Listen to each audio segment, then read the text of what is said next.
இதம் தரு மனையின் நீங்கி இடர்மிகு சிறைப்பட்டாலும் பதம் திரு இரண்டும் மாறி பழிமிகுந்து இழிவுற்றாலும் விதம் தரு கோடி இன்னல் விளைத்தென்னை அழித்திட்டாலும் சுதந்திர தேவி நின்னை துடுதிடல் மறக்கிலேனே. தமிழ்நாடே வந்திருக்கிறது என்று குரல் கேட்கிற பொழுது வ.உ.சி. திரும்பி பார்ப்பார். இந்த தேச விடுதலைக்காக திராவிட முன்னேற்ற கழகத்தில் உள்ள தலைவர்களா காராக்கரகத்தில் கம்பிகளை தழுவி தியாக முத்திரையை ஏற்றார்கள். இவர்களுக்கும் விடுதலை போராட்டத்திற்கும் எந்த சம்பந்தமும் கிடையாது. தமிழ்நாட்டில் காங்கிரஸை வளர்த்த மிக முக்கியமான தலைவர் பெரியார். தேவி நின் ஒளி பெறாத தேயமோர் தேயமாமோ, ஆவியன் உண்டோ, செம்மை அறம் உண்டோ, ஆக்கம் உண்டோ, காவிய நூல்கள் ஞான கலைகள் உண்டோ, வேதங்கள் உண்டோ. சிவாஜி என்கிற கலைஞன் ஏறக்குறைய 278 படங்களில் அவர் நடித்திருக்கிறார். தனித்தமிழ் படங்களில் மொத்தம் படங்கள் எல்லாம் சேர்த்தால் 300 கிட்ட இருக்கும். இந்த 278 படங்களிலும் உச்சம் எது, அவர் தொட்ட சிகரம் எது என்றால் அது கப்பலோட்டிய தமிழன் தான். தமிழருவி தர்பார் நேயர்கள் அனைவருக்கும் வணக்கம். மறக்க முடியாத திரைப்படங்கள் நிகழ்ச்சிக்காக ஐயா தமிழருவி மணியன் அவர்கள் நமது அரங்கத்தில் வந்திருக்கிறார்கள். ஐயா அவர்களை வணங்கி மகிழ்வோம். வணக்கம் குமரையா. ஐயா, இதுவரைக்கும் மறக்க முடியாத திரைப்படங்களில் பார்த்தீங்கன்னா குடும்ப பாசம், சகோதர பாசம், மத நல்லிணக்கம், ஒரு கணவனுக்கும் மனைவிக்கும் உள்ள அந்யோன்யம், ஒரு வாழ்ந்து அந்தஸ்து இழந்த குடும்பத் தலைவனுடைய போராட்டங்கள், இவற்றையெல்லாம் பார்த்தோம். இவை அனைத்துமே பீம்சிங்கினுடைய பாவரிசை படங்கள். இதில் அனைத்திலுமே நடிகர் திலகம்தான் கதை நாயகன். அதே போன்று இன்றைக்கும் ஒரு பாச போராட்டத்தை, ஒரு பாச படத்தை பற்றி உங்களிடம் பேச விரும்புகிறோம். இதிலும் நடிகர் திலகம்தான் கதை நாயகன். இந்த படம் சிலம்பு செல்வர் ம.பொ.சி. அவர்கள் எழுதிய வரலாற்று நூலை அடிப்படையாக கொண்டு வந்தது என்பதை நீங்களே பலமுறை சொல்லியிருக்கிறீர்கள். கப்பலோட்டிய தமிழன் படத்தை பற்றியும் அது உண்டாக்கிய தேச பக்தியையும் எழுச்சியையும் பற்றியும் உங்களிடம் விரிவாக கேட்டு தெரிந்து கொள்ள விரும்புகிறோம். இந்த படத்திற்கு ஆரம்பத்தில் வரவேற்பு எப்படி இருந்தது ஐயா? வீரபாண்டிய கட்டபொம்மன் படத்தை எடுத்த பொழுது அது மிகப்பெரிய வெற்றியை பெற்றது.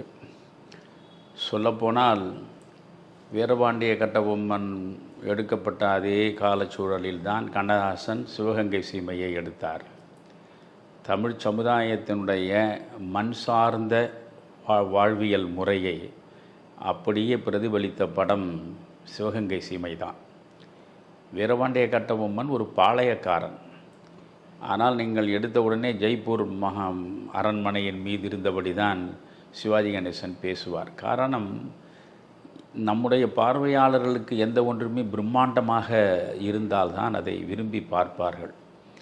அதனால் வீரபாண்டிய கட்டபொம்மன் ஒரு பிரம்மாண்ட வடிவத்தில் ஒரு பேரரசனைப் போல அவனை சித்தரித்ததன் மூலம் அந்த படம் ஒரு பெரிய வெற்றியை பெற்றது. ஆனால் கப்பல் ஓட்டிய தமிழனை நீங்கள் பார்த்தால் அது ஒரு தன்னை முழுவதுமாக இந்த தேசத்திற்காக அர்ப்பணித்த ஈடு இணையற்ற ஒரு தியாகியினுடைய வாழ்க்கை வரலாற்றை இயல்பாக அப்படியே வெளிப்படுத்திய படம் அது. அதில் எந்த விதமான மிகையான காட்சிகளும் மிகையான ஜோடனைகளும் ஆர்ப்பாட்டமான காட்சிகளும் ஒன்றும் கிடையாது. அந்த படம் தொடக்கம் தொட்டு இறுதியில் வ.உ.சி.யினுடைய மரணம் வரையில் மிக இயல்பாக அடுத்தடுத்து ஒவ்வொரு காட்சியாக அந்த படம் நகரும். மிகையான நடிப்பும் கிடையாது, பொருந்தாத காட்சிகளும் கிடையாது, வலிந்து திணிக்கப்பட்ட எந்த விதமான காட்சி அமைப்புகளும் அந்த படத்தில் கிடையாது. ஒரு உண்மையான தேச நலனுக்காக தன்னை முற்றாக அர்ப்பணித்த ஒரு மகத்தான தியாகியினுடைய எளிய வாழ்க்கையை, அவருடைய தியாகத்தை அவ்வளவு இயல்பாக வெளிப்படுத்திய படம்தான் கப்பலோட்டிய தமிழன். பந்துல் அவர்கள் என்ன நினைக்கிறார், வீரபாண்டிய கட்டபொம்மன் மிகப்பெரிய வெற்றியை பெற்று பெரிய அளவுக்கு அவருக்கு லாபத்தை கொடுத்தது. அதேபோல் இந்த கப்பலோட்டிய தமிழன் படமும் மிகப்பெரிய வெற்றியை பெறும் என்று அவர் நினைக்கிறார். ஆனால் அவர்களுடைய எதிர்பார்ப்புக்கு முற்றிலும் முரணாக கப்பலோட்டிய தமிழன் சரியாக ஓடவில்லை. இதில் ஒரு வியப்பு என்னவென்றால், சென்னையில் 3 திரையரங்குகளில் கப்பலோட்டிய தமிழனை வெளியிட்டார்கள். 3 திரையரங்குகளிலுமே 7 வாரங்கள் தான் ஓடியது, அதுவும் மிகுந்த சிரமங்களோடு. ஆனால் இலங்கையை பொறுத்தவரையில் கொழும்பிலும் யாழ்ப்பாணத்திலும் 100 நாட்களுக்கு மேல் ஓடியது. அப்படி பார்த்தால் இங்கே இருக்கக்கூடிய இந்த தமிழனை விட, அதாவது இந்த ஈனத்தமிழனை விட அந்த ஈழத்தமிழன் எல்லா வகையிலும் உயர்ந்தவனாகத்தான் நான் பார்க்கிறேன். இந்த படம் அந்த நேரத்தில் எப்படியாவது கேளிக்கை வரியிலே இருந்து விலக்கை பெறலாம் என்று பந்துல் நம்பினார், சிவாஜி கணேசனும் நம்பினார். காரணம், சிவாஜி கணேசன் அப்பொழுது காங்கிரஸ் கட்சியில் இருக்கிறார், தமிழ்நாட்டில் காமராஜருக்கு மிக நெருக்கமாகவும் அவர் இருக்கிறார். பந்துலு மாப்போசியுடைய சீடர், அதே நேரத்தில் உண்மையான தேசிய சிந்தனை உள்ள மனிதர். அதனால் இவர்கள் 2 பேருமே கேளிக்கை வரியின் மூலமாக இதில் ஏதாவது நட்டம் வந்தாலும் அதை ஈடுகட்டி விடலாம் என்று நினைக்கிறார்கள். ஆனால் துரதிர்ஷ்டவசமாக இந்த நாட்டை அப்பொழுது ஆண்டு கொண்டிருந்த காங்கிரஸ் கட்சி கேளிக்கை வரியை அது விலக்கை தரவே இல்லை. அந்த வரி விலக்கும் கிடைக்கவில்லை, மக்களிடம் போதிய ஆதரவும் இல்லை. அடுத்து 1961 இந்த படம் வந்தது. அந்த நேரத்தில் திராவிட முன்னேற்றக் கழகம் மிக வேகமாக வளர்ந்து கொண்டிருக்கிற காலம். பெரும்பாலான இளைஞர்கள் திராவிட முன்னேற்றக் கழகத்தினுடைய மாய வலையில் சிக்கி இருந்த நேரம் அது. அதனால் இது ஒரு காங்கிரஸ்காரருடைய படம். இந்த நாடு விடுதலை பெறுவதற்காக தன்னை முற்றிலும் அழித்து கொண்ட ஒரு மகத்தான தியாகியின் படம் என்ற புரிதல் இல்லாமல் அவர் காங்கிரஸில் இருந்தார் என்றால் அன்றைக்கு காங்கிரஸ் தான் இந்த தேச விடுதலைக்காக போராடியதை தவிர திராவிட முன்னேற்ற கழகத்தில் உள்ள தலைவர்களாக காராக்கரகத்தின் கம்பிகளை தழுவி தியாக முத்திரையை ஏற்றார்கள், அல்லது திராவிட முன்னேற்ற கழகத்தினுடைய பிதாமகர்களாக இருக்கக்கூடிய ஜஸ்டிஸ் கட்சியை சார்ந்தவர்களாக காராக்கரகத்தின் கம்பிகளை தழுவினார்கள். இவர்களுக்கும் விடுதலை போராட்டத்திற்கும் எந்த சம்பந்தமும் கிடையாது, பெரியார் ஒருவரை தவிர. 1925 காங்கிரஸை விட்டு அவர் வெளியே வருவதற்கு முன்பு தமிழ்நாட்டில் காங்கிரஸை வளர்த்த மிக முக்கியமான தலைவர் பெரியார். அவருடைய அன்றைய பங்களிப்பை யாரும் புறக்கணித்து விட்டு பேச முடியாது. மற்றபடி அந்த நீதி கட்சியில் இருந்த தலைவர்களோ இந்த திராவிட முன்னேற்ற கழகத்தை சார்ந்தவர்களோ ஒருவர் கூட ஒரு நாளும் இந்த தேசம் குறித்து சிந்தித்தவர்களும் இல்லை, தேசப்பற்றோடு அவர்கள் நடந்து கொண்டவர்களும் இல்லை, தேச விடுதலைக்காக அவர்கள் வேள்வி தீயில் இறங்கியதும் இல்லை, அவர்கள் எந்த காராக்கரகத்தின் கம்பிகளையும் தழுவி தியாக முத்திரையை ஏற்றதில்லை. அதனால் இவர்கள் விரித்த மாய வலையில் விழுந்து கிடந்த பெரும்பாலான தமிழர் கூட்டம் இது ஒரு காங்கிரஸ் படம் என்ற பிரச்சாரத்தை வலிமையாக கொண்டு போய் சேர்த்தது. அதனால் பல பேர் அந்த படத்தை பார்க்காமலேயே புறக்கணித்தார்கள். இதனுடைய விளைவு 1961 என்று மீண்டும் உங்களுக்கு நினைவுபடுத்துகிறேன். இந்த படம் வந்தது. 7 லட்சம் ரூபாய் பந்துலுவுக்கு நட்டம். 7 லட்சம் ரூபாய். அன்றைய சூழலில் நீங்கள் 1000 ரூபாய்க்கு 2400 சதுரடி கிரவுண்டை வாங்கலாம். 1000 ரூபாய் கொடுத்து வாங்கலாம். நீங்கள் 1 லட்சம் ரூபாயை வைத்துக்கொண்டு 100 கிரவுண்டு வாங்கலாம். 7 லட்சம் ரூபாயை வைத்துக்கொண்டு 700 கிரவுண்டு வாங்கலாம். 700 கிரவுண்டுகளுடைய விலையை இன்றைக்கு கணக்கு போட்டு பாருங்கள். எப்படி பார்த்தாலும் ஒரு 40 கோடி ரூபாய்க்கு மேல் இன்றைய மதிப்பீட்டின்படி அன்று எழ முடியாத அளவுக்கு நட்டத்தை உருவாக்கிவிட்ட படம் இது. அதற்கு பிறகு மிகவும் முயன்று இவ்வளவு அற்புதமான படம். இதில் வேடிக்கை என்னவென்றால் படத்திற்கு கேளிக்கை வரி கொடுக்க விலக்கு தரவில்லை. ஆனால் இந்தியாவில் வந்த 1961 படங்களிலேயே 2வது மிகச்சிறந்த படமாக வெள்ளி பதக்கத்தை இந்த படத்திற்கு மத்திய அரசு கொடுத்தது. புரிகிறதா? அதற்கு பிறகு இவர்கள் எப்படியோ முயன்று அவர்கள் அந்த tax exemption, entertainment tax exemption, கேளிக்கை வரியிலே இருந்து விலக்கை பெற்றார்கள்.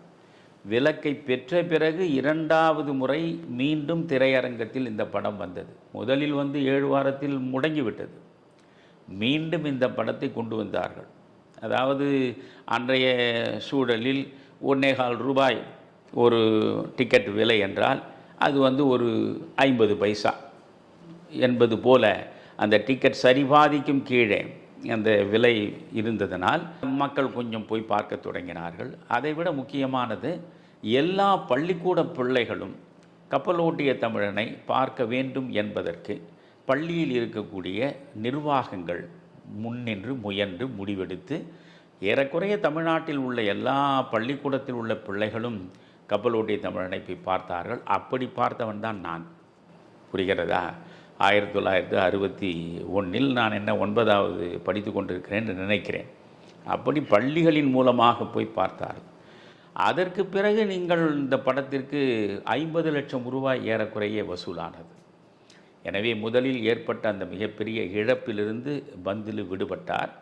அதனால் உங்களுக்கு சொல்கிறேன், அன்று முதல் இன்று வரை தமிழனுக்கென்று ஒரு குணம் உண்டு, தமிழன் என்று ஒரு இனம் உண்டு, தனியே அவருக்கு ஒரு குணம் உண்டு என்று பெருமிதத்தோடு நாமக்கல் கவிஞர் பாடினார். ஆனால் உண்மையிலேயே நல்லனவற்றை ஆதரிப்பதோ, நல்லனவற்றை பின்தொடர்ந்து செல்வதோ, நல்லவர்களை ஆராதிப்பதோ தமிழனுக்கு நீண்ட காலமாக மறந்து போன ஒன்று. நன்றி உணர்ச்சிக்கும் நம்முடைய தமிழனுக்கும் எள்மூக்கின் முனைகளவும் பொருந்தி வரவே வராத சூழல். எனவே இந்த நிலையில் கப்பலோட்டிய தமிழன் தோல்வி அடைந்ததில் ஒன்றும் பெரிய வியப்பில்லை. இந்த படத்தின் ஒவ்வொரு காட்சியுமே போற்றி பாராட்டப்பட வேண்டியவை. நீங்கள் அல்லது உங்களை ஈர்த்த சிறப்பு காட்சிகள் எவை ஐயா? அந்த படத்தை பொறுத்தவரையில் இந்த காட்சி தான் சிறப்பான காட்சி, இந்த காட்சி சாதாரண காட்சி என்றெல்லாம் பிரித்து பேசுவதற்கு வாய்ப்பே கிடையாது. அந்த படத்தில் முதல் காட்சியே சிவாஜி கணேசன் மாடசாமிக்காக வழக்கறிஞராக வந்து தன்னுடைய தந்தை உலகநாதன் பிள்ளைக்கு எதிராக எதிர் வழக்காடுவார். அந்த காட்சி தொடங்கி கடைசியில் அவர் கண்மூடுகிற கடைசி காட்சி வரை ஒவ்வொரு காட்சியும் சிறப்பான காட்சி தான்.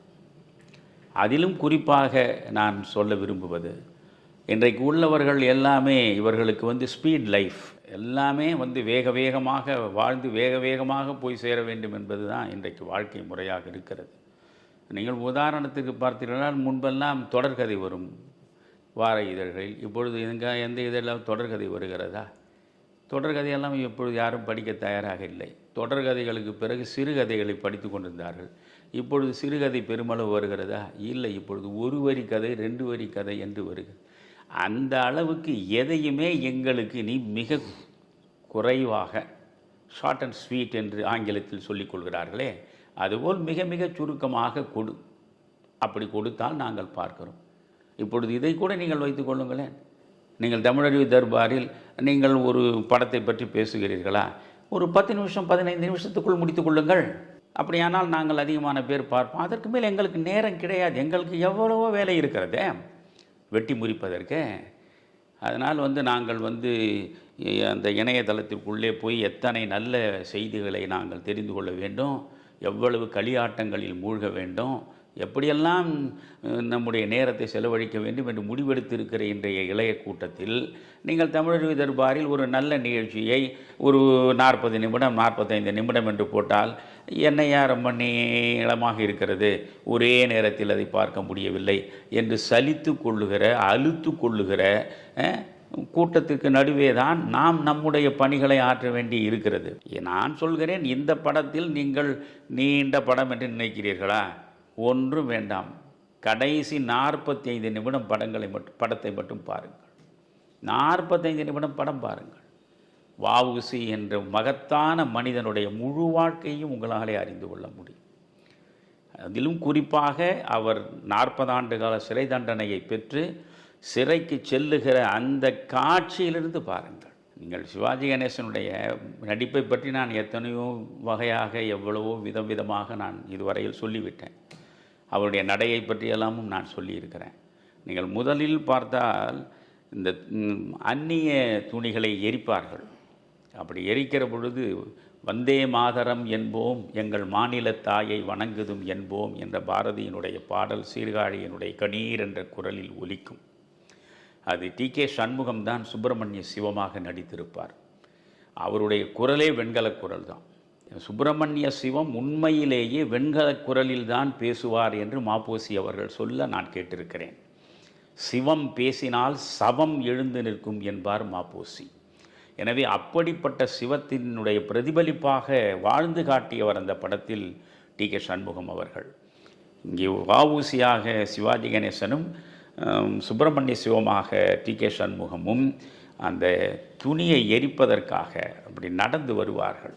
அப்படி ஒரு கைத்தடியை வைத்துக்கொண்டு கணேசன் நடந்து வருகிற அந்த நடையை ஒரு முறை பாருங்கள். பிறகு 4.5 ஆண்டு காலம் சிறையில் சொல்ல முடியாத கொடுமைகளை எல்லாம் அனுபவித்து விட்டு வெளியே வந்த பிறகு தான் அரும்பாடுபட்டு வளர்த்தெடுத்த அந்த கப்பல் கம்பெனி வெள்ளைக்காரனிடம் சென்று போயிட்ட நிலையில் தன்னுடைய உப்பளத்தினுடைய பெயர், தன் தாயின் பெயரில் இருந்த அந்த உப்பளத்தின் பெயர் ஆங்கிலத்தில் மற்றொருவன் பெயரில் எழுதப்பட்டிருக்கிற நிலையில் இப்படி ஒவ்வொன்றாக அவர் பார்த்து கொண்டு வயது முதிர்ந்தவராய் தளர்ந்த நடையில் தடியை ஊன்றியபடி அவர் நடந்து வருகிற அந்த நடையை பாருங்கள்.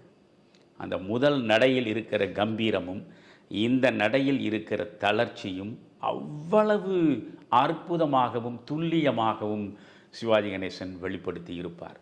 இதுபோன்று நீங்கள் காட்சியாக அவற்றை நீங்கள் பார்க்க வேண்டும். அதாவது குறிப்பாக அவர் 40 ஆண்டு கால ஜன்ம தண்டனையை பெறுகிறார். அவர் ஜன்ம தண்டனையை பெற்றார். 10 ஆண்டு காலம் சுப்பிரமணிய சிவத்திற்கு தண்டனை என்று தீர்ப்பு வழங்கப்படுகிறது. இருவரும் நீதிமன்றத்தில் இருந்து அந்த போலீஸ் வாகனத்தில் ஏறுவதற்கு வருகிறார்கள். ஒட்டுமொத்த தூத்துக்குடி நெல்லை மாவட்டத்துடைய மக்களே அங்கே திரண்டு நிற்கிறார்கள். அவ்வளவு ஆயிரக்கணக்கான மக்களுக்கு நடுவே வ.உ.சி.யை வாழ்க வாழ்க என்று வாழ்த்துகிற கோஷங்களுக்கு இடையே அவர் கையில் விலங்கு பூட்டியபடி நடந்து வருகிற அந்த காட்சியை பாருங்கள். அதாவது இந்த தேசத்திற்காக நான் 40 ஆண்டு கால ஜன்ம தண்டனை பெற்றிருக்கிறேன். ஒரு ஜன்ம தண்டனை என்பது 20 ஆண்டு காலம், 40 ஆண்டு காலம் என்றால் 2 ஜன்ம தண்டனை. எனவே 2 ஜன்ம தண்டனையை நான் இந்த தேசத்திற்காக பெற்றிருக்கிறேன். இந்த தேசத்திற்காக நான் மாபெரும் தியாகத்தை செய்வதற்கு எனக்கு ஒரு வாய்ப்பு வந்து சேர்ந்திருக்கிறது என்கிற பெருமிதம், கம்பீரம் அந்த முகத்தில் துலங்குகிற சூழலோடு அவர் அந்த கைவிலங்கை ஏந்தியபடி நடந்து வருவார். அந்த காட்சியை நீங்கள் பார்க்க வேண்டும். இது எப்படி நன்றியற்ற நாடு என்பதற்கு நீங்கள் இவருக்கு 40 ஆண்டு கால தண்டனை கொடுக்கப்பட்டது, சிவத்திற்கு 10 ஆண்டு கால தண்டனை வழங்கப்பட்டது என்ற செய்தியை மாடசாமி பாரதியாரிடம் போய் சொல்லுகிறார் போல் அந்த படத்தில் வரும். மாடசாமியாக உண்மையில் சொல்கிறேன், அதில் ஜெமினி கணேசன் மாடசாமியாக வாழ்ந்திருக்கிறார். பாரதியாக எஸ்.வி. சுப்பையா வாழ்ந்திருக்கிறார். முழுக்க முழுக்க அந்த படத்தில் வரக்கூடிய ஒவ்வொரு கதாபாத்திரத்திலும் நடித்தவர்கள் வாழ்ந்திருக்கிறார்கள். எனவே இவர் போய் சுப்பையா பாரதியாக இருப்பார். பாரதியிடம் போய் வ.உ.சிக்கு 40 ஆண்டு கால ஜன்ம தண்டனை வழங்கப்பட்டு விட்டது, 2 ஜன்ம தண்டனை. நம்முடைய சுப்பிரமணிய சிவாவுக்கு 10 ஆண்டு கால தண்டனை வழங்கப்பட்டு விட்டது, இந்த வெள்ளை அரசை விடக்கூடாதையா என்று அவர் குமுறுவார். அப்படி உடனடியாக எஸ்.வி. சுப்பையா பாரதியார் அப்படியே போய் பராசக்தியின் படத்திற்கு முன்னால் போய் நின்று, பராசக்தி, உன்னுடைய பிள்ளைகளுக்கு இவ்வளவு துயரங்கள் தேவைதானா என்று ஆரம்பித்து, தண்ணீர் விட்டோ வளர்த்தோம் சர்வேசா இப்பெயரை கண்ணீரால் காத்தோம் கருகத் திருவுளமோ, 1000 வருடம் ஓய்ந்து கிடந்த பின்னர் வாராது போல வந்த மாமணியை தோற்போமோ. அந்த பாடல் முழுவதையுமே நீங்கள் பார்க்க வேண்டும். அதை திருச்சி லோகநாதன் பாடியிருப்பார். ஜி. ராமநாதனுடைய இசை அந்த படத்தின் மிகப்பெரிய பலம். எனக்கு தெரிய தமிழில் எல்லா பாடல்களும் பாரதியாருடைய பாடல்களாக வந்த ஒரே படம் இதுதான். அத்தனை பாடல்கள் 10 பாடல்கள் 10 பாடல்கள் பாரதியாருடைய பாடல்கள். ஏறக்குறைய தமிழ்நாட்டில் பாமரன் கூட பாரதியாருடைய பாடலை பாடக்கூடிய அளவுக்கு கொண்டு போய் சேர்த்த பெரும் பணி அதை செய்து முடித்தது பந்துலு இயக்குனராகவும் தயாரிப்பாளராகவும் இசையமைத்த ஜி. ராமநாதன் அவர்கள். அவ்வளோ அந்த இடத்து பாரதி கலங்குகிற அந்த காட்சியில் எஸ்.வி. சுப்பையாவை பார்க்க வேண்டும். என்ன முகபாவம்! இந்த பாரதி என்றாலே வற்றிய உடம்பு இருக்க வேண்டும். இப்பொழுது நீங்கள் கை கொடுத்த தெய்வத்தில் கூட சிந்து நதியின் பாரதியாராக சிவாஜி கணேசன் வருவார். நான் சிவாஜியின் ரசிகனாக இருந்தாலும் என்னால் அதை ரசிக்க முடியவில்லை. காரணம், அவருடைய பருத்த சரீரம் அது உண்மையான பாரதியை நம் கண் முன்னால் கொண்டு வந்து நிறுத்தவில்லை. இதில் பாரதி என்றால் இந்த இவருடைய எலும்பும் தோலுமாக இருக்கக்கூடிய அந்த கன்னம் ஒட்டிய அந்த முகம் எல்லாமே அது. அதாவது எஸ்.வி. சுப்பையாவுக்கு ஒட்டிய கன்னங்களாக இருக்கும், ஆனால் கத்தியை போன்ற கூர்மையான கண்கள் இருக்கும். அந்த கண்கள் பேசும் எஸ்.வி. சுப்பையாவிடம். எஸ்.சி. சுப்பையாவினுடைய கண்கள் பேசுவது ஒன்று, டயலாக் டெலிவரி மாடுலேஷன், அதில் சுப்பையாவுக்கென்று ஒரு தனித்துவமான நடை இருக்கும். அவர் பேசுவது, அந்த மொழியை எப்படி பயன்படுத்துவது, அந்த உணர்ச்சியை வார்த்தைகளின் மூலம் எப்படி வெளிப்படுத்துவது, அதில் சுப்பையா ஒரு ரகம், எஸ்.வி. ரங்காராவ் ஒரு முனை என்றால் எஸ்.சி. சுப்பையா ஒரு முனை. எனவே அவர் பாரதியாகவே வாழ்ந்து காட்டுவார். அந்த பாடலில் நீங்கள் வஉசியாக இருக்கிற சிவாஜி கணேசன், வஉசி கல்லுடைக்கிற காட்சி, நீங்கள் மாவை அரைக்கிற காட்சி, செக்கிழுக்கிற காட்சி, ஒவ்வொன்றிலும் சிவாஜி கணேசனை நீங்கள் பார்க்க வேண்டும். நான் அந்த இடங்களிலெல்லாம் சிவாஜி கணேசனையே பார்க்கவில்லை, வஉசியை தான் நான் பார்த்தேன். தாவூது குமரையா அவர் பிறந்த ஒட்டப்பிடாரம் அந்த ஊரில் ஆங்கில வழியில் படிப்பதற்கு பள்ளிக்கூடம் இல்லை. தன்னுடைய பிள்ளை ஆங்கில வழியில் படிக்க வேண்டும் என்பதற்காகவே அவருடைய தந்தை உலகநாதன் பிள்ளை ஆங்கில பள்ளிக்கூடத்தையே கட்டியவர். வஉசி நினைத்திருந்தால் வழக்கறிஞர் தொழிலில் கத்தையாக ரூபாய் நோட்டுகளை சம்பாதித்து அதிலேயே மெத்தை தயாரித்து போட்டு படுத்து சுகம் கண்டிருக்கலாம். ஆனால் அவ்வளவு வாழ்க்கை தந்த வளங்கள் அனைத்தையுமே துச்சமென தூக்கி எறிந்துவிட்டு இந்த தேசத்திற்காக எப்படியெல்லாம் அந்த மனிதன் தன்னை வருத்தி கொண்டிருக்கிறான். அப்படியெல்லாம் வருத்தி கொண்டு அவன் வாங்கி கொடுத்த சுதந்திரத்தை இன்றைக்கு யாரெல்லாம் அனுபவிக்கிறார்கள்?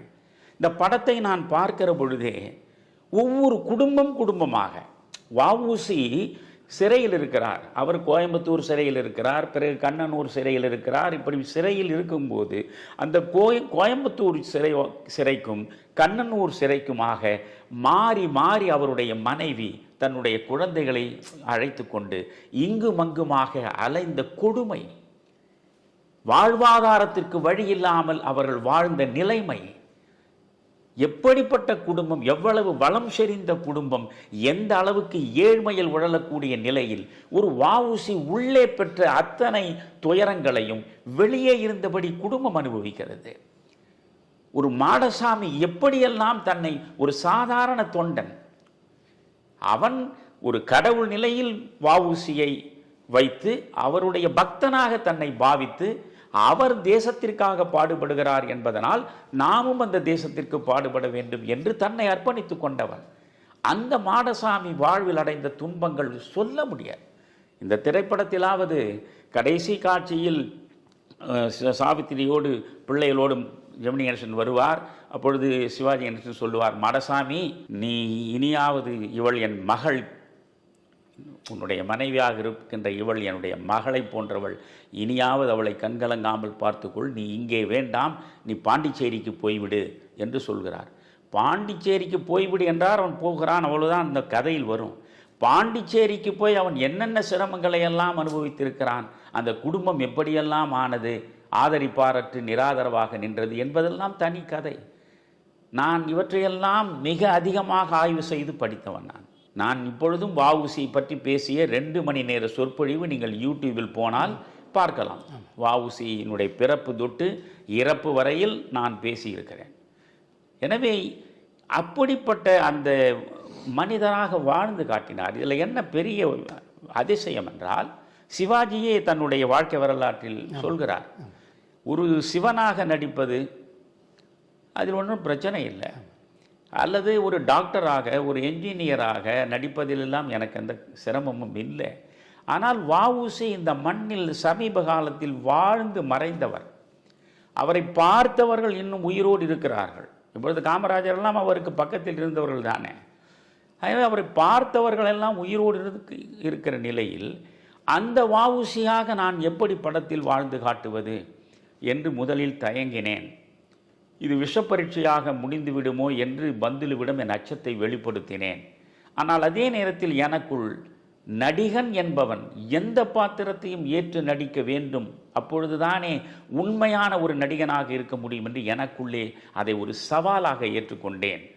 அப்படி நான் சவாலாக ஏற்றுக்கொண்ட பிறகு வஉசி குறித்து நிறைய செய்திகளை நான் சேகரித்தேன். அவற்றையெல்லாம் தெளிவாக படித்தேன். வஉசியை முழுமையாக என் மனதிற்குள் கொண்டு வந்தேன்.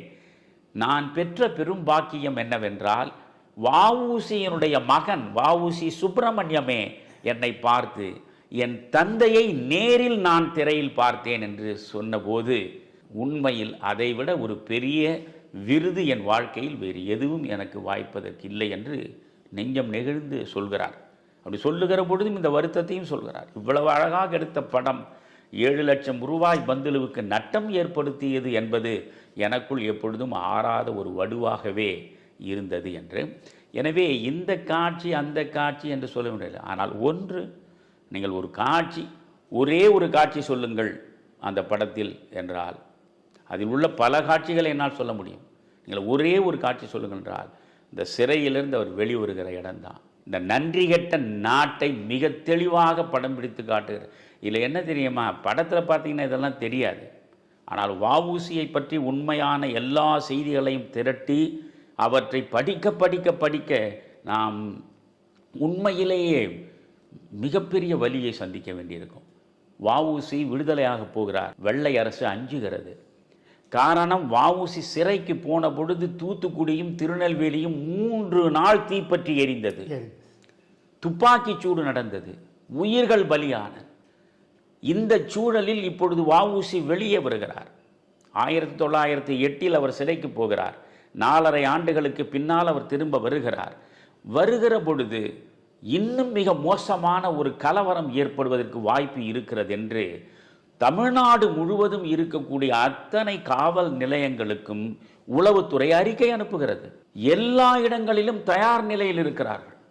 ஒரு பெரிய கலவரம் ஏற்பட்டால் அந்த கலவரத்தை எப்படி தடுப்பது என்று வெள்ளை அரசு திகைத்து அந்த விடுதலை நாளை பார்த்து கொண்டிருக்கிறது. அவர் விடுவிக்கப்படுகிறார். அந்த காட்சியெல்லாம் நீங்கள் பார்க்க வேண்டும்.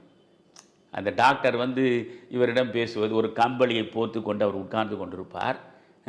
அந்த கொசுவை அப்படி அடித்தபடி அவர் உட்கார்ந்து கொண்டிருப்பார். இவர் வந்து மாதிரி வாஞ்சிநாதன் ஆஷை சுட்டு விட்டான்னு சொல்லும் பொழுது, என்னுடைய இளைய தலைமுறைக்கு தேசபக்தி என்றால் என்னவென்று புரிந்து விட்டது என்று ரொம்ப மகிழ்ச்சியோடு பேசுவார். அப்படி என்றால் நீ ஒரு பயங்கரவாதியா என்று கேட்பான். நான் பயங்கரவாதி அல்ல, ஆனால் பயங்கரவாதத்தை கையில் எடுத்திருக்கிற உங்களுக்கு எதிராக சரியான ஆயுதத்தை அவன் எடுத்திருக்கிறான் என்று அவர் பேசுவார். அதுக்கு பிறகு அவன் வந்து உனக்கு வந்து கொழுப்பே அடங்கலை, உனக்கு வந்து இன்னும் சரியில்லை, இருக்க வேண்டியது தான் அப்படின்ற மாதிரி அவன் பேசுவான். போடா செத்து போன உயிருக்கு ஊசி போடுற மாதிரி பேசுகிற அப்படின்னு பேசுவார். அந்த இடம் ஒன்றும் இல்லை. நீங்கள் 3 இடங்களில் இப்படி தான் நீங்கள் ஒரு நடிகனை, ஒரு கலைஞனை நீங்கள் பார்த்து ரசிக்கணும். அந்த சிறையில் இருக்கும்போது அவருக்கு ஒரு கடிதம் வருகிறது. அவருடைய தந்தை மறைந்து விட்டார் என்று ஒரு கடிதம் வருது. நீங்கள் படம் பூரா பார்க்க வேண்டாம். நான் உங்கள் கால்களில் விழுந்து இதை பார்த்து கொண்டிருக்கிற மனிதர்களிடம் நான் சொல்ல விரும்புவது, உங்கள் கால்களில் விழுந்து நான் வேண்டி கேட்டுக்கொள்கிறேன். உங்களுக்கு படம் முழுவதும் பார்க்க பொறுமை இல்லையா, பரவாயில்லை, இந்த காட்சிகளை பாருங்கள், நான் சொல்லுகிற காட்சிகள். அந்த கடிதத்தை கொண்டு வந்து கொடுப்பான். ஒரு கடிதத்தை பிரித்து பார்ப்பார், விம்முவார். அதாவது முழுமையாக அழமாட்டார், ஆனால் அந்த துயரம் முழுவதையும் உள்ளுக்குள்ளே வைத்து அடக்க முடியாமல் விம்முவார். அந்த விம்மல் அதை அந்த ஒரு கலைஞனால் தான் செய்து காட்ட முடியும். அந்த ஒரு கடிதத்தை பிறகு அங்கே வந்த காவலாளி கேட்பான், என்னையா, என் தந்தை இறந்து விட்டார், என் தந்தை இறந்து விட்டார், என் தம்பிக்கு பைத்தியம் பிடித்து விட்டது, என் தாய் சோகப்படுக்கையில் விழுந்து கிடக்கிறார் என்று அவர் சொல்லுகிற அந்த அழகு, அந்த துயரத்தை வெளிப்படுத்துகிற விதம், ஆற்ற முடியாத நிலையில் வாய்விட்டு ஓ என்று அழாமல், அந்த ஒரு எதிரே நிற்கக்கூடிய சிறைக்காவலன் முன்னாலே தன்னுடைய பலவீனத்தை காட்ட வேண்டியதில்லை என்று அவர் உள்ளுக்குள்ளேயே அந்த துயரத்தை அடக்க பார்த்து அது அடக்க முடியாமல் விம்மலாக வெடிக்கிற அந்த காட்சியை பாருங்கள். அது ஒரு கடித காட்சி. பிறகு அவர் சிறையிலிருந்து வெளியே வந்த பிறகு வயது முதிர்ந்த நிலையில் மனம் தளர்ந்து, உடல் தளர்ந்து, ஆன்மாவே தளர்ந்து அந்த கைத்தடியை ஊன்றியபடி அவர் நடந்து வருகிற பொழுது எதிரே வரக்கூடிய சில பெரிய மனிதர்களை பார்த்து இவர் கையெடுத்து கும்பிடுவார். அவர்கள் இப்படி புறக்கணித்து விட்டு செல்வார். அந்த காட்சியெல்லாம் பார்க்கும்போது நமக்கு நெஞ்சு வலிக்கும். சிதம்பரம் பிள்ளை, சிதம்பரம் பிள்ளை என்று ஏற்றி போற்றிய அத்தனை பேரும் இன்றைக்கு அவரை திரும்பி பார்த்தாலே வெள்ளைக்காரனுடைய பிரச்சனை நமக்கு வந்து சேருமோ என்று அஞ்சுகிறார். அதுதான் அதைத்தான் பாரதியே எழுதியிருக்கானே, இவர் எப்போதும் யாரிடத்தும் கை கட்டுவார், இவர் பூனைகள் போல் அடங்கி நடப்பார், இவர் அஞ்சாத பொருள் இல்லை அவனியிலே என்றெல்லாம் எழுதியிருக்காங்கல்ல அந்த பாட்டு. அது மாதிரி அச்சத்தில் இருந்தவர்கள் தானே. அச்சம் தானே இவருடைய அச்சமும் அடிமை சிறுமதியும் பெற்றவர்களாகத்தானே அன்றைக்கு இருந்தார்கள். அதனால் அவர்கள் புறக்கணிப்பார்கள். சரி என்று அதை அந்தந்த இடத்துலாம் சிவாஜியின் முகத்தை பார்க்கணும். அவர்கள் பார்க்காமல் புறக்கணிக்கிற பொழுது அப்படியே சரி இதுதான் உலகம் அப்படின்னு அவர் மனதுக்குள் நினைத்தபடி மெல்ல நடப்பார். அங்கே ஒரு வெற்றிலைப்பாக்கு கடையில் வெளியே கூட்டமாக இருக்கும், பேப்பர் வாங்கி கொண்டு போவார்கள். வெளியே வந்து அந்த பேப்பருக்கான செய்தி தொங்கிக் கொண்டிருக்கும். அதில் லோகமானிய பாலகங்காதர திலகர் மறைந்து விட்டார் என்று இருக்கும். அங்கே அப்படியே நிற்பார். ஏனென்றால் திலகர் தான் அவருக்கு குரு. அவர் காந்தியை தன்னுடைய தலைவராக ஏற்றுக்கொள்ளவில்லை. அவர் முழுக்க திலகரைத்தான் ஏற்றுக்கொண்டார். தமிழ்நாட்டில் நீங்கள் தேசிய அரசியலில் காங்கிரஸ் சுதந்திர போராட்ட கால சூழலில் பார்த்தால் தமிழகத்தில் காங்கிரஸ் வளர்வதற்கு மிக முக்கியமான காரணகர்த்தாக்களாக இருந்தவர்கள். பாரதி எழுத்தின் மூலமாக அதை சாதித்தான், காங்கிரஸை கொண்டு போய் சேர்த்தான், தேசப்பற்றை கொண்டு போய் சேர்த்தான். வஉசி செயலின் மூலமாக இந்த தேசபக்தியை பெருங்கனலாக மாற்றினார். சுப்பிரமணிய சிவம் தமிழ்நாடு முழுவதும் கிராமம் கிராமமாக பாரதியின் தேசபக்த பாடல்களை பாடி பாடி பாடி பெரு உணர்ச்சியை உருவாக்கினார். இந்த 3 பேருமே காந்தியை ஏற்றுக்கொள்ளாதவர்கள், 3 பேருமே திலகருடைய தீவிரவாதத்தின் வழி நடந்தவர்கள் தான். எனவே தன்னுடைய குரு, தன்னுடைய அரசியல் ஆசான் திலகர் மறைந்து விட்டார் என்பதை அந்த செய்தித்தாளில் பார்க்கிற அந்த இடத்தை அப்படியே ஒரு நிமிடம் நிற்பார். ஒரு வார்த்தை பேச மாட்டார். அங்கிருந்து வீட்டுக்கு வருவார். வீட்டிற்குள்ளே வந்தால் திலகர் படம் இருக்கும். அந்த திலகர் படத்துக்கு முன்னால் போய் ஐயோ போயிட்டீங்களையா அப்படின்னு ஒன்றுமே சொல்ல மாட்டார். அந்த படத்தின் முன்னால் அதுவும் அப்படியே நிற்பார். நின்று விட்டு பிறகு வந்து அந்த சாய்வு நாற்காலியில் அப்படி சாய்ந்து படுப்பார். கொஞ்ச நேரத்துக்கு பிறகு பார்த்தீங்கன்னா பாரதியார் இறந்து விட்டார்னு ஒரு கடிதம் கொண்டு வந்து கொடுக்கும். முதல்ல நீங்கள் தந்தை இறந்த பொழுது கடிதத்தை பெற்ற பொழுது அவர் அந்த இடத்தில் அவருடைய எப்படி அதை ஏற்றுக்கொள்கிறார், அந்த துயரத்தை, அந்த வலியை என்பது ஒரு காட்சி.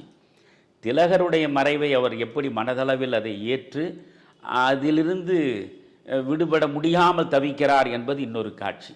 இதற்கு பிறகு பாரதியார் இறந்து விட்டார் என்ற கடிதம் வரும். அது அந்த கடிதத்தை பார்ப்பார். பாரதி ஐயா ஐயா, அந்த ஐயா என்று சொல்லுகிற இடம் இருக்க, நீங்கள் அழாமற் போனால் நீங்கள் மனிதனே இல்லை. பாரதி போய்விட்டாயா ஐயா, நீயும் போய்விட்டாயா ஐயா, சுதந்திரம் வாங்கும் வரை நான் ஒரு நாளும் சாக மாட்டேன் என்று சொன்னாயே, நீயும் போய்விட்டாயா ஐயா. திலகர் மறைந்து விட்டார், அரவிந்தர் துறவியாகிவிட்டார், பாரதி அமரனாகிவிட்டார், நான் தனிப்பட்ட மனிதனாக நின்று கொண்டிருக்கிறேன் என்று அவர் அந்த புலம்பி அந்த கடிதத்தை பார்த்து பார்த்து ஐயா ஐயா ஐயா என்று சொல்லுகிற அந்த இடம், அதுவும் முகச்சவரமெல்லாம் செய்யாமல் தாடி முளைத்து அந்த வயது முதிர்ந்த அந்த கோலத்தில் அப்படி தான் வஉசி இருந்திருப்பார். அப்படியே 100% அந்த வஉசி அப்படியே நம் கண் முன்னால் கொண்டு வந்து காட்டுகிற அந்த இடத்துல அதில் ஒரு அழகு. இவருடைய துயரத்தை பார்த்து அங்கே பாரதி படம் மாட்டியிருக்கோம். அது வந்து ஒரு கற்பனையே தான், நடக்கக்கூடியதில்லை. இருந்தாலும் அந்த படத்தில் உள்ள பாரதி இவருடைய துயரத்தை காண செய்யாமல் தன்னுடைய இந்த மேல் கோட்டு மேலே இது ஒரு காலர் இருக்கான், அதை எடுத்து கண்ணை துடைத்து கொள்கிறார் போல் ஒரு காட்சி வேற காட்டுவான். இந்த 3 இடங்கள்லையும் அந்த காட்சிகளை எந்தெந்த முறையில் சிவாஜி அதை வெளிப்படுத்தியிருக்கிறார் என்பதையெல்லாம் பார்க்கணும். இப்போ சிறையிலிருந்து அவர் வெளியே வருகிறார், அதுதான் அதில் அற்புதமான காட்சி. இந்த தமிழ் சமூகத்தினுடைய நன்றி கெட்ட தனத்தை மிக தெளிவாக வெளிப்படுத்துகிற காட்சி அது. ஏனென்றால் ஒரு 55 ஆண்டுகளுக்கு மேல் இந்த அரசியல் உலகத்தில் இருந்து நான் எத்தனையோ சோதனைகளை பார்த்தவன். அதனால் இந்த சமூகம் எப்படி இழிந்த நிலையில் இருக்கிறது என்பதை கண்டு கண்டு இருதயம் முழுவதும் ரணமாகி போனவன். அதனால் அந்த காட்சியை உங்களுக்கு சொல்கிறேன். வெளியே வருகிறார்.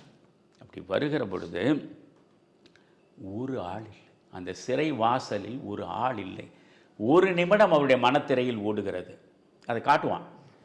உள்ளே அவர் கைது செய்யப்படுகிற பொழுது ஒட்டுமொத்த ஜனத்திரள் அப்படியே பொங்கி எழுகிறார்கள். அவர் அந்த போலீஸ் வாகனத்தில் போய் உட்கார முடியாத அளவுக்கு நெருக்கி அடிக்கிறார். அந்த கூட்டம் வஉசி வஉசி என்று வானளாவ கோஷமிடுகிறது. வஉசிக்காகவே வாழ்க்கை முழுவதையும் அங்கேயே அர்ப்பணித்து விடுவது போல ஒரு பெரிய சூழலை அன்றைக்கு பார்த்துவிட்டு ஜெயிலுக்கு போனவர். ஆனால் 4.5 ஆண்டு காலம் இவர் கல் உடைத்த செய்தி வெளியே தெரியாதா? இவர் செக்கிழுத்த செய்தி வெளியே தெரியாதா? இவர் பட்ட சிரமங்கள் அனைத்தும் செவி வழியாகவாவது தமிழ்நாட்டு மக்களுக்கு வந்து சேர்ந்திருக்காதா? எப்பேற்பட்ட வழக்கறிஞர், எவ்வளவு செல்வ வளம் மிக்க குடும்பம், எவ்வளவு சிறப்பான வாழ்வு, இவ்வளவையும் இந்த தேசத்திற்காக நாட்டு மக்கள் சுதந்திர காற்றை சுனாதமாக சுவாசிக்க வேண்டும் என்பதற்காக அனைத்தையும் இழந்துவிட்டு உள்ளே போய் செக்கிழுத்து கல்லுடைத்து சொல்ல முடியாத துயரங்களை அனுபவித்து விட்டு வெளியே வருகிற பொழுது நாடே திரண்டு போய் நின்றிருக்க வேண்டாமா? ஒரு நாய் நிற்கவில்லை. அவர் ஒரே ஒரு நண்பர் வந்து அங்கே நிற்கிறார். ஐயா, அவருக்கு தாளவில்லை. ஐயா, நீங்கள் கைது செய்யப்பட்ட பொழுது என்ன நிலை இருந்தது இன்றைக்கு பார்த்தீர்கள் ஐயா? நாடு நாடு நாடு என்றீர்களே, இந்த நாட்டு மக்களுக்காக என் உயிரை கொடுப்பேன் என்று எப்பொழுது பார்த்தாலும் சொல்வீர்களே, இந்த நாட்டு மக்களுடைய நன்றி உணர்ச்சியை பார்த்தீர்களா? ஒருத்தன் வந்தானா உங்களை பார்க்க? அப்பொழுது சிவாஜி அழகாக சொல்லுவார். எஸ்டி சுந்தரத்துடைய வசனம், கவிஞர் எஸ்டி சுந்தரம் தான் அதுக்கு வசனம். அற்புதத்திலும் அற்புதம், ஒரு இடத்திலும். அதில் இந்த சரிகை வார்த்தைகள் கிடையாது, ஜாலம் நிறைந்த சொற்கோலங்கள் எல்லாம் கிடையாது. மிகவும் சுருக்கமாகவும் செறிவாகவும் எளிமையாகவும் அழுத்தமாகவும் அந்த வார்த்தைகளை அவர் வசனமாக தீட்டியிருப்பார்.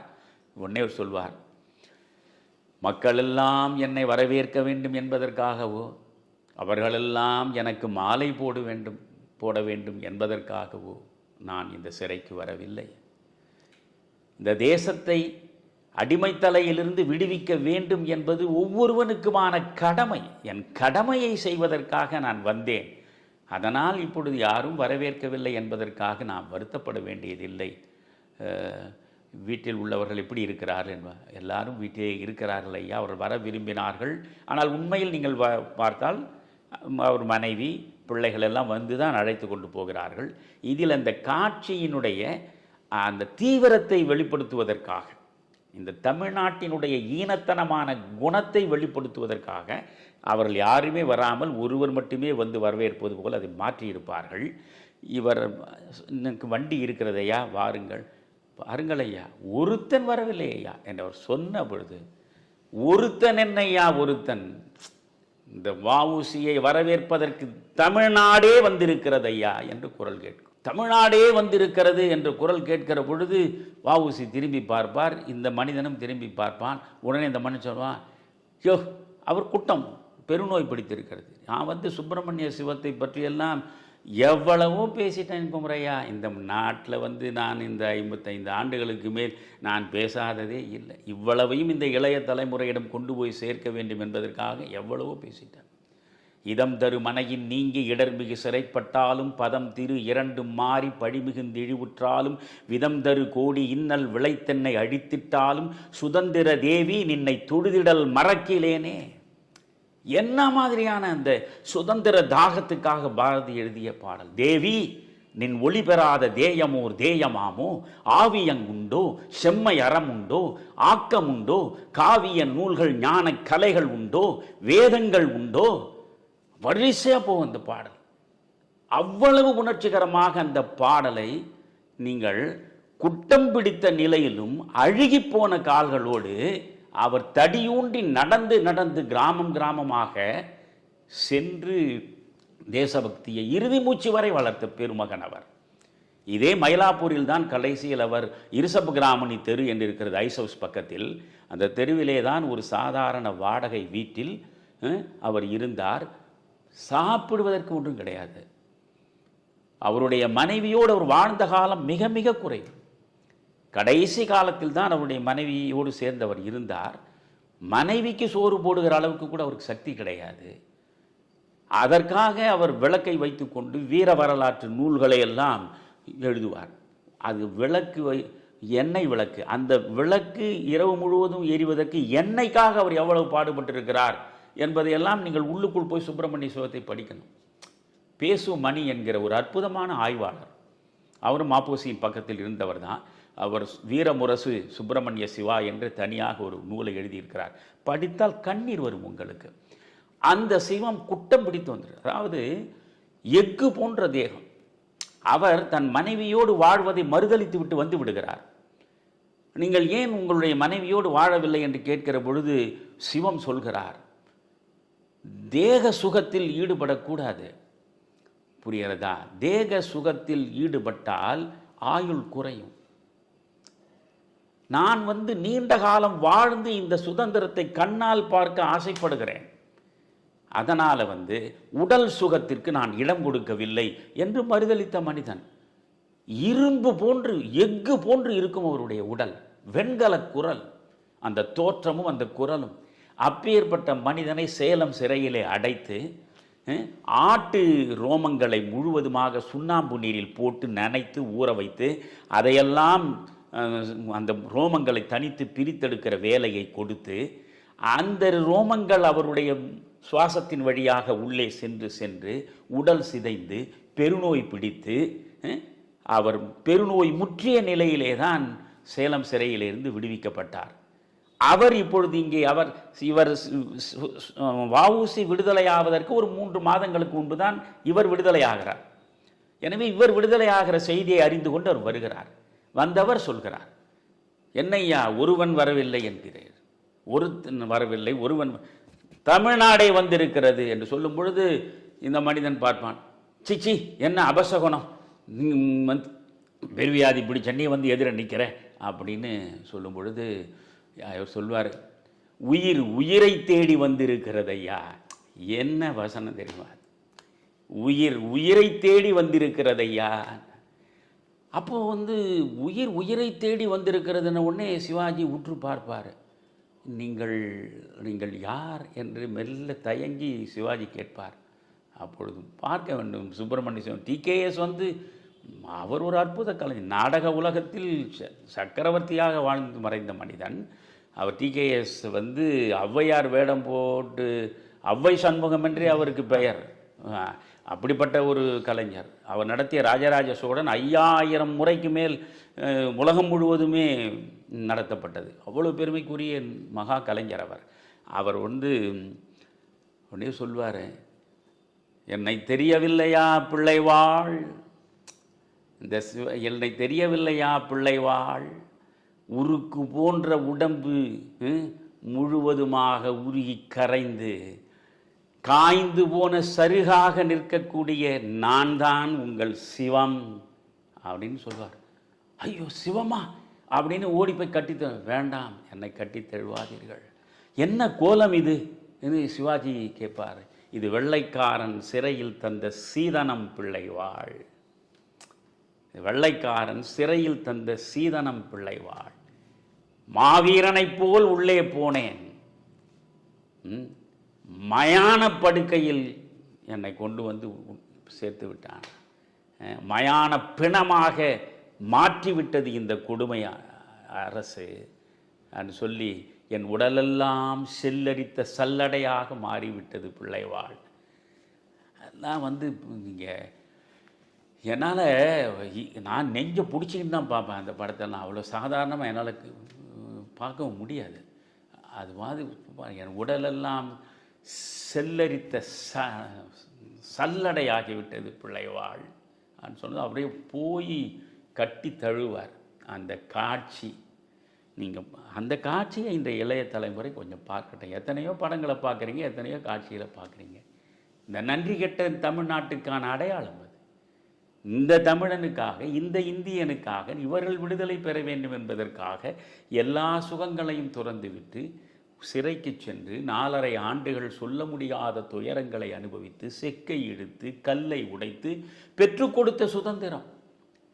ஆனால் இன்றைக்கு அந்த சுதந்திரத்தை அதிகாரத்தில் அமர்ந்து கொண்டு அனுபவிக்கக்கூடியவர்கள் யார் யாரெல்லாம் என்று என் கண் முன்னாலே ஓடுகிற பொழுது நெஞ்சு இன்னும் கூடுதலாக வலிக்கிறது.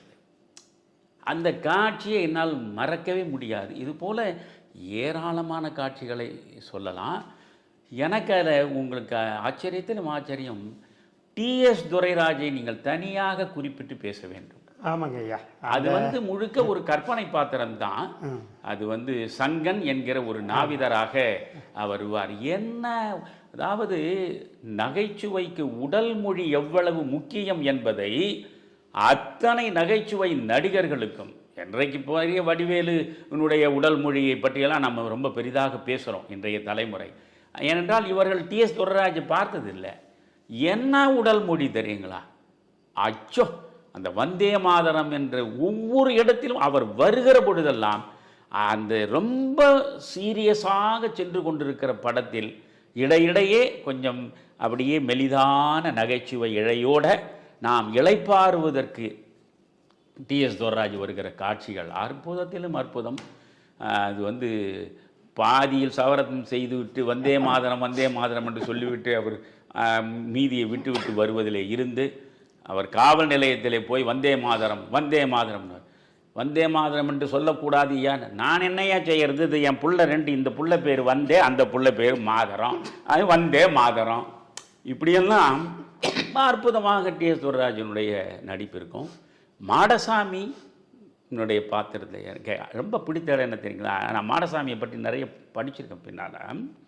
ஏனென்றால் ஆஷ் சுட்டு கொல்லப்படுவதற்கு துப்பாக்கியை கொண்டு வருகிற வாஞ்சிநாதன் சுடுவதற்கு துப்பாக்கியை கொண்டு வந்து சேர்த்தவரை மாடசாமியினுடைய பாத்திரம் ரொம்ப பெரிதானது. அந்த மாடசாமி ஜெமினி கணேசன் மிகச்சிறப்பாக நடித்திருப்பார். உண்மையிலேயும் ஜெமினி கணேசன் இயல்பாக நடிப்பதில் ஒரு அற்புதமான கலைஞன், ரொம்ப சிறப்பாக நடித்திருப்பார். அவரும் சாவித்திரிக்கு நடிப்பை பற்றி சொல்லவே வேண்டியதில்லை. அந்த முதல் காட்சியிலேயே ஒரு கிராமத்து பெண்ணாக எளிமையாக வந்து துணி மூட்டையோடு இந்த அந்நிய துணிகளை எரிக்கிற இடத்தில் கூடியிருக்கிற கூட்டத்துக்கு நடுவே வந்து அவர் நிற்பார். அப்பொழுது ஜெமினி கணேசன் ஒவ்வொரு மூட்டையாக வாங்கி கொண்டே வருகிற பொழுது இவருடைய மூட்டையையும் பறித்து வாங்குகிற அந்த இடத்தில் சாவித்திரியுடைய முகபாவத்தை பார்க்கணும். எவ்வளவு அப்பாவித்தனமாக ஒரு கிராமத்து பெண், அவருக்கு வந்தே மாதரம் என்றாலும் என்னவென்றும் தெரியாது, அந்நிய துணி பகிஷ்கரிப்பு என்றாலும் என்னவென்று தெரியாது. ஏதோ கூட்டம் கூடி இருக்கிறது, அந்த இடத்தில் வேடிக்கை பார்க்க உள்ளே வந்தார். அந்த துணியை ஒருவன் பறித்து கொண்டு போகிறான். அந்த இடத்துல அந்த குழந்தை போல முகத்தை காட்டுவார். அது ஒரு அழகு. இப்படி வந்து அந்த ஒவ்வொரு கதாபாத்திரத்தையும் நீங்கள் உயிரோட்டத்தோடு நம் முன்னால் கொண்டு வந்து நிறுத்தி இருக்கிற அவ்வளவு பேரும். நீங்கள் நடிகை லக்ஷ்மியுடைய தாயார் தான் ருக்மிணி. ஏவிஎம் அந்த காலத்தில் 1930களில் அந்த அம்மாவைத்தான் ஸ்ரீவள்ளியாக போட்டு எடுத்த படம். அந்த படம் தான் ஏவிஎம் நிறுவனத்தை பெரிதாக வளர்ப்பதற்கு அவ்வளவு பெரும் தொகையை லாபகரமாக தேடி கொடுத்தது என்று சொல்லுவார்கள். அந்த ருக்மணி இதில் சிவாஜியினுடைய மனைவி மீனாட்சியாக வருகிறார். அங்கே பார்க்கணும், ஒரு தென்தமிழ்நாட்டில் நீங்கள் அந்த பகுதிகளில் உள்ள மக்கள், அவர்களில் ஒரு வீட்டில் இருக்கக்கூடிய ஒரு பெண்மணி, அவர் எப்படி உடுத்து கொண்டிருப்பார், எப்படி தலையை அலங்கரித்து கொண்டிருப்பார், அந்த முகம், அந்த அழகு எல்லாமே நீங்கள் அப்படியே பார்த்தால் அப்படியே வந்து அந்த தூத்துக்குடி பக்கத்தில் இருக்கக்கூடிய ஒரு பெண்மணியாக இருப்பார். அதில் கடைசியில் அவர் கண் மூடுவதற்கு முன்னால், எனக்கு ரொம்ப தாகமாக இருக்கிறது, நான் தாகமாக இருக்கிறேன் அப்படின்னு தண்ணீர் வேணுங்களா அப்படின்னு கேட்பான். அந்த அம்மா மடியில் தான் சிவாஜியினுடைய தலை இருக்கும். தண்ணீர் வேணுங்களா? இது தண்ணீரால் தீர்க்கக்கூடிய தாகம் இல்லை, இது சுதந்திர தாகம்.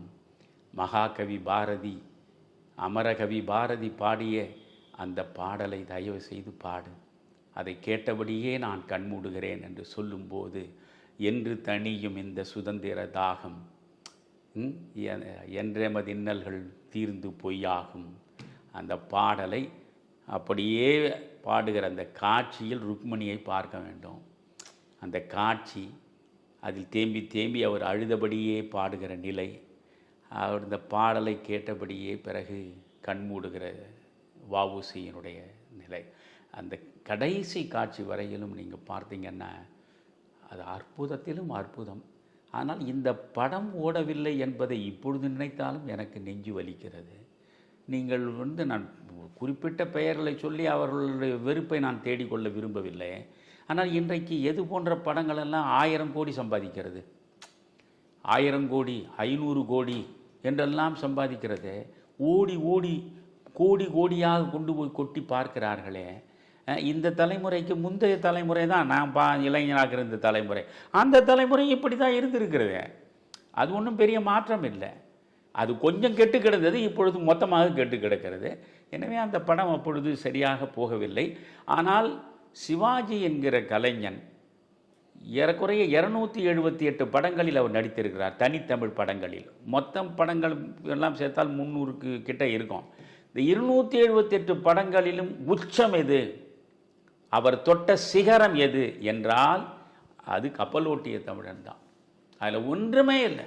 வஉசியாகத்தான் நீங்கள் அவரை பார்க்க முடியும். சிவாஜி கணேசனை நீங்கள் இந்த படத்தில் பார்க்கவே முடியாது. அந்த மாதிரியாக வாழ்காலத்தில் கண் முன்னால் இருந்த ஒரு மனிதனை இறந்த பிறகு அப்படியே கொண்டு வந்து காட்டுவது என்பது யாருக்கும் எளிதில் வாய்க்கக்கூடிய ஒரு சாதனை இல்லை. அதை அவர் சாதித்தார். ஆனால் அந்த படத்தை நான் பார்க்குறேன். இப்பொழுது இதை நாம் பேச வேண்டும், நீங்கள் கப்பலோட்டி தமிழ் பேசலாம் யான்னு சொன்னீங்க. அதுக்கு பிறகு நான் நேற்று இரவு பார்த்தேன், நெஞ்சு வலிக்க ஆரம்பிச்சிடுச்சு எனக்கு. இதை பார்க்கிற பொழுது எனக்கு என்ன தோணுது, இசையரசி எம்எஸ் சுப்புலட்சுமி, அந்த அம்மா, அவங்களுடைய இசையை நான் குறைத்து மதிப்பிடலை. அந்த அம்மாவுக்கு பாரத ரத்னா பட்டம் கொடுக்கப்பட்டது, புரியுதுங்களா?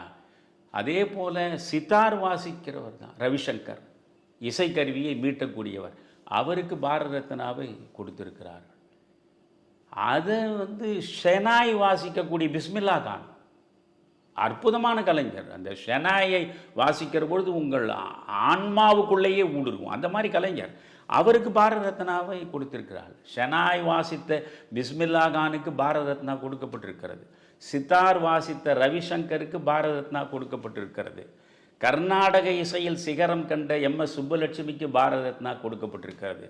இந்தி திரை உலகில் இசைக்குயிலாக வாழ்ந்து மறைந்த லதா மங்கேஷ்கருக்கு பாரத ரத்னா பட்டம் கொடுக்கப்பட்டிருக்கிறது. கிரிக்கெட் மட்டையை வைத்துக்கொண்டு சாதனை செய்த சச்சின் டெண்டுல்கருக்கும் பாரத ரத்னா கொடுக்கப்பட்டிருக்கிறது.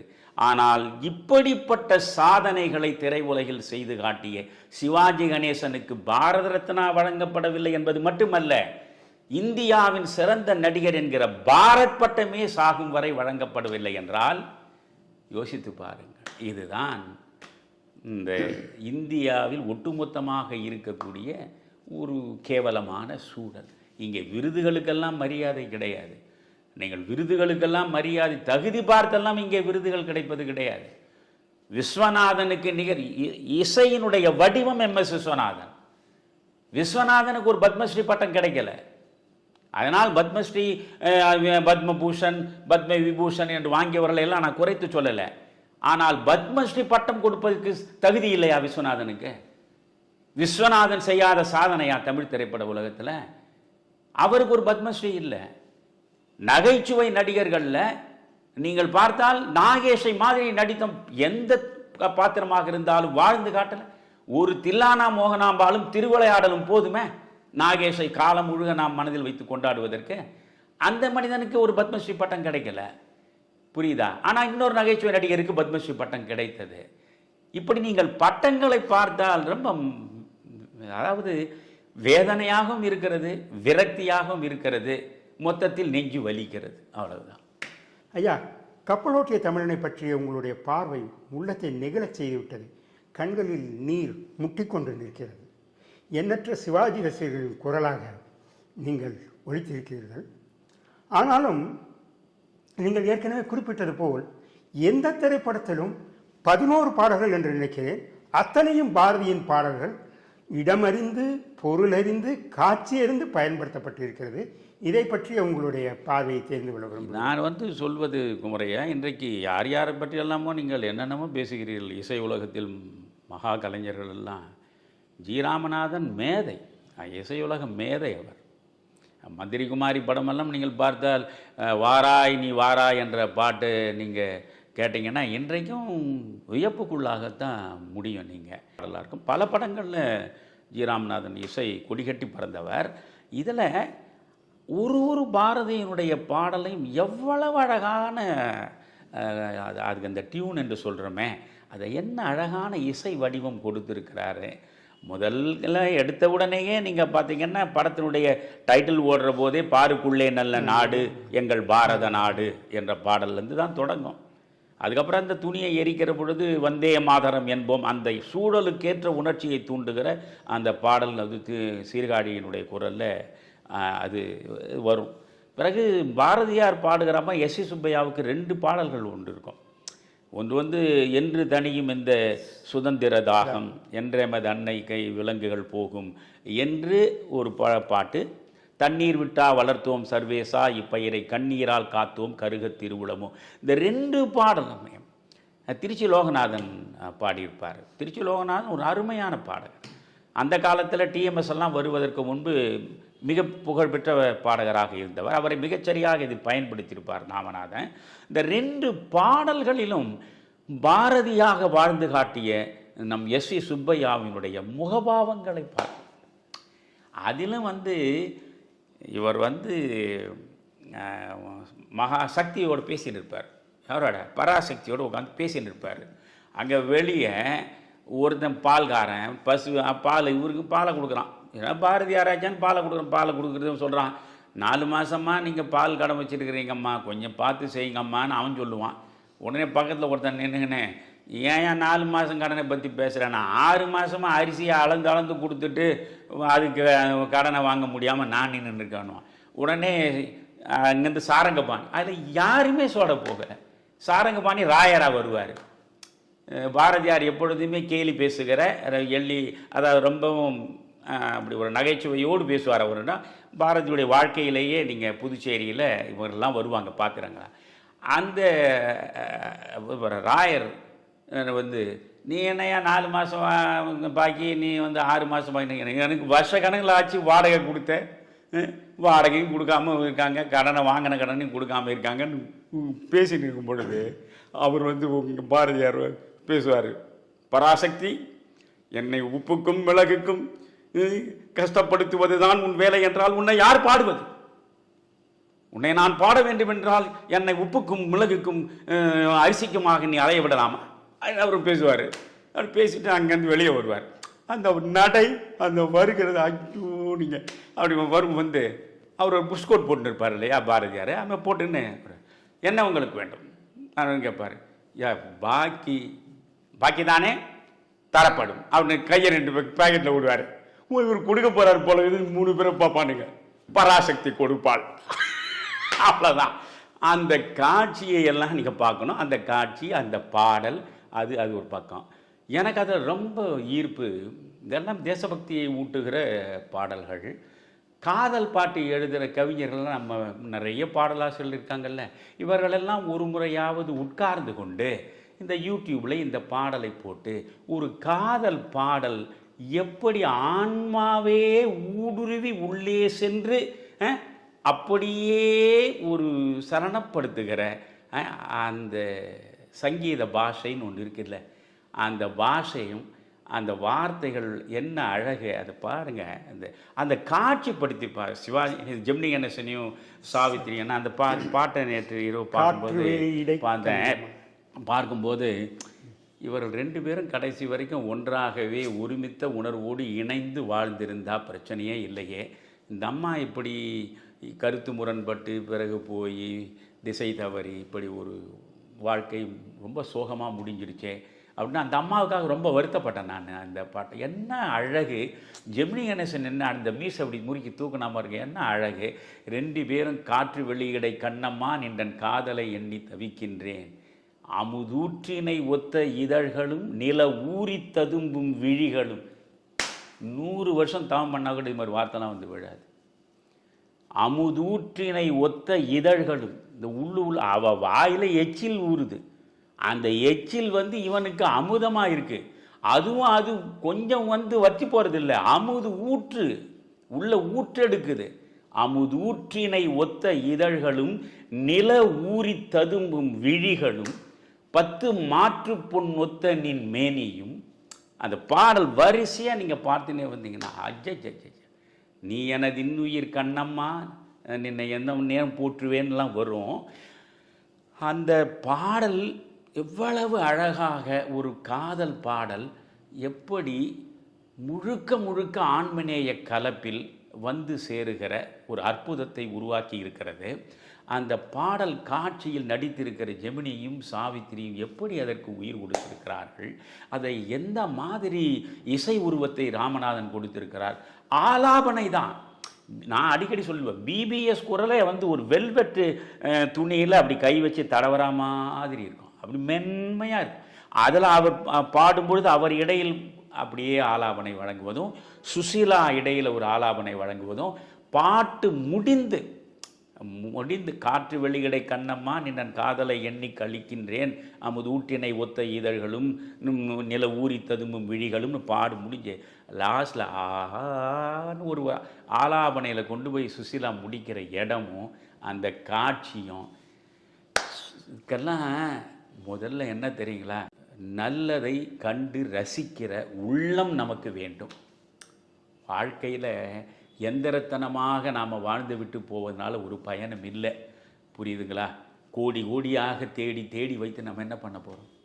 ஒரு ஊசியை கூட எடுத்துன்னு போக போகிறது இல்லை, இல்லையா? அதனால தான் வந்து பட்டினத்தார் சொல்வார், இதை மட்டும் நான் சொல்கிறேன், கண்டதே கண்டும் கேட்டதே கேட்டும் உண்டதே உண்டும் உடுத்ததே உடுத்தும் கழிந்தன கடவுள் நாளெல்லாம்னார். கண்டதை தான் திரும்பி திரும்பி காணறான், உண்டதை தான் திரும்ப திரும்ப உண்றான், உடுத்துறது தான் திரும்ப திரும்ப உடுத்துறான், உரைத்ததை தான் தினம் தினம் உரைக்கிறான். கண்டதே கண்டும் கேட்டதே கேட்டும் உரைத்ததே உரைத்தும் உடுத்ததே உடுத்தும் உண்டதே உண்டும். என்ன ஆச்சு? கழிந்தன கடவுள் நாளெல்லாம் என்றார். சாதாரண நாள் இல்லை, இதெல்லாம் நம்ம கொடுத்தது கடவுள் நாள். இந்த கடவுள் நாளை எவ்வளவு ரசனையோடு நாம் நொடி நொடியாய் வாழ பழகணும். அதுக்கு ரசனை வேணும். அதுவும் இந்த காற்று வெளியிடை கண்ணம்மா பாடலை நீங்கள் ரசிக்கணும்னா அதுக்கு ஒரு தனியான உள்ளம் வேணும். அந்த உள்ளத்தோடு அந்த பாடலை யூடியூப்பில் போட்டு பாருங்கள். நீங்கள் ஏதோ ஒரு உலகத்துக்கு நீங்கள் போவீங்க. உங்களை அப்படியே ஏதோ தேவலோகம் இருக்குது, கந்தர்வலோகம் இருக்குதுலாம் சொல்கிறாங்கல்ல, அதெல்லாம் ஒன்றுமே இல்லை.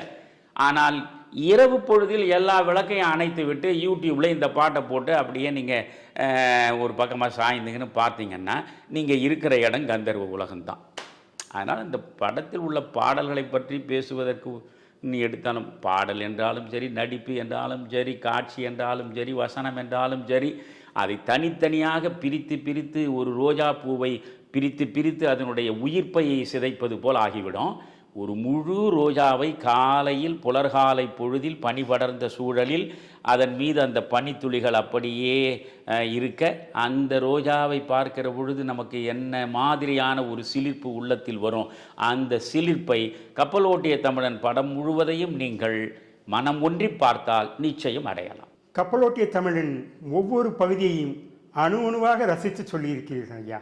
இந்த பதிவை பார்க்கின்ற நம் நேயர்கள் அனைவரும் மீண்டும் தவறாமல் கப்பலோட்டிய தமிழனை பார்ப்பார்கள், பார்க்காமல் இருக்க மாட்டார்கள் என்ற நம்பிக்கை நிச்சயமாக இருக்கிறது ஐயா. நிச்சயமாக ஒரு மனது நெகிழ்ந்த நிலையில் இந்த நிகழ்ச்சியில் இருந்து உங்களோடு விடைபெறுகிறோம் ஐயா. என்ன என்றால், நீங்கள் இப்பொழுது நாம் இவ்வளவு அற்புதமாக முயன்று மக்களுடைய ரசனையை மேம்படுத்துவதற்கு நாம் இந்த மறக்க முடியாத திரைப்படங்கள் பகுதியை நம்ம தொடர்ந்து நடத்துகிறோம். மக்களுடைய இலக்கிய ஈடுபாட்டை வளர்த்தெடுப்பதற்காக நாம் செந்தமிழ் இலக்கிய சாறு என்ற ஒரு பகுதியையும் நாம் நடத்துகிறோம். இடையிடையே இந்த அரசியலில் அரங்கேறக்கூடிய அவலங்கள், அவற்றினுடைய சாதக பாதகங்கள், அவற்றுக்குள் புதைந்து கிடக்கிற உண்மைகள், இவற்றை வெளிப்படுத்துவதற்காகவும் நம்மால் இயன்ற அளவுக்கு நடுநிலை தவறாமல் மக்களுக்கு எடுத்து சொல்கிறோம். எல்லா வகையிலையும் தமிழருவி தர்பார் என்பது ஒரு உயர்ந்த இடத்தில் வைத்து பார்க்கக்கூடிய ஒரு ஊடகமாக இருக்க வேண்டும் என்பது தான் நம்முடைய தாகம், தவிப்பு, தவம் எல்லாம். ஆனால் என்ன, நீங்கள் பார்த்தீங்களானால் இது முழுக்க ஒரு 4000 பேர் பார்க்கிறார். முதல்ல ஒரு 2000 பேர்லேருந்து தொடங்கி 3 நாள் ஆகும்போது 4000 பேர் பார்க்கிறார்கள்.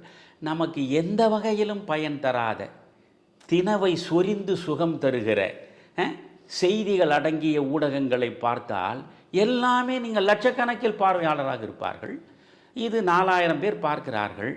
என்னுடைய மனைவியே என்னிடம் சொல்லுவாள், நீங்கள் இதற்காக ஏன் இவ்வளவு தூரம், இதில் என்னென்ன இப்பொழுதும் நான் அதை பதிவு செய்ய விரும்புகிறேன், இப்போ தமிழறிவு தர்பார் என்பது பல பேர் எதுவும் தமிழறிவன் எனக்கு சொந்தம்னு நினைக்கிறது. அது அல்ல. என் மீது எல்லையற்ற அன்பு கொண்டிருக்கக்கூடிய ஒரு அற்புதமான இளைஞர், அவர் சமூகத்திற்கு நன்மை பயக்க வேண்டும் என்கிற ஒரே நோக்கத்திற்காக இதில் நட்டத்தை அனுபவித்தபடி இந்த தமிழறிவு தர்பாரை அவர் நடத்தி கொண்டிருக்கிறார். நானும் நீங்களும் நம் வீட்டில் தண்ணீரோ பாலோ தேநீரோ அருந்திவிட்டு இங்கே வந்து பேசிவிட்டு போகிறோம். இதனால் ஒரு செப்பு காசுக்கும் நமக்கு எந்த பயனும் கிடையாது. ஆக முழுக்க முழுக்க இது சமூக நலனுக்காக நடத்தப்படுவது. இதை 4000 பேர் தான் எல்லா வகையிலும் பார்ப்பார்கள் என்றால், என் மனைவி கேட்டாள், 4000 பேர் தான் பார்க்குறாங்க, நீங்கள் இதுக்காக இப்படி மாய்ந்து மாய்ந்து இந்த படத்தை பார்க்க. நேற்று இரவு பூரா நான் இந்த படத்தை 1க்கு 2 முறை போட்டு பார்த்தேன், கப்பலோட்டி தமிழனை. என்ன நீங்கள் இரவு பூரா உறக்கத்தையும் கெடுத்து இப்படியெல்லாம் பார்க்குறீங்க, இது என்ன ஒரு 4 லட்சம் பேரை பார்க்க போகிறாங்க, உங்களுக்குன்னு ஒரு 4000 பேருக்கு. நான் சொன்னேன், எனக்கு இப்படி 77 வயது முடிய போகிறது, இன்னும் எவ்வளவு நாள் இருப்பேன் என்று தெரியாது. ஆனால் எனக்குள் ஒரு உறுதி வந்து சேர்ந்து விட்டது. நான் கண்மூடி விட்டால் நிச்சயமாக எனக்காக கண்ணீர் விடுவதற்கு 4000 பேர் இருக்கிறார்கள் என்கிற நிறைவு எனக்கு இருக்கிறது. இந்த நிறைவே எனக்கு இந்த வாழ்க்கையில் போதும் என்று நான் சொல்லுவேன். அதனால் இது பற்றியெல்லாம் பிரச்சனை இல்லை. இவ்வளவுக்கும் இடையிலே தான் நாம் நம்முடைய பணிகளை மேற்கொண்டாக வேண்டும். நன்றி குமரையா. மிக்க நன்றி ஐயா. தமிழறிவு தர்பார் நேயர்களை அடுத்த நிகழ்ச்சியில் மீண்டும் சந்திப்போம். வணக்கம்.